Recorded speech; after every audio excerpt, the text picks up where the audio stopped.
This exercise is your true hip flexor stretch. It's a great exercise for improving the length of those hip flexor muscles and just generally opening up the mobility of your hips. Now the true hip flexor stretch, we're going to start on one knee with the leg out to the front. Now importantly here, your hip is going to start directly over the top of your knee. One common mistake people make with this exercise is that they lunge way too far forward, and that tends to put a little bit of pressure on your lower back and doesn't actually stretch the deep hip flexors. So the most important part of this exercise is actually what you do with your pelvis. So here I'm going to tilt my pelvis backwards, which basically means I'm tucking my tailbone underneath.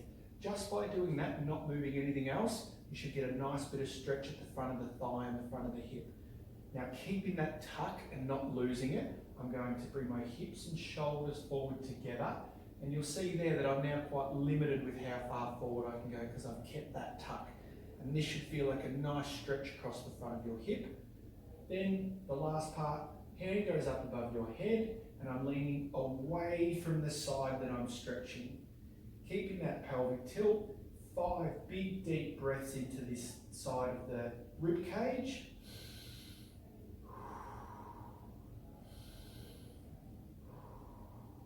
Like so, and then releasing from there.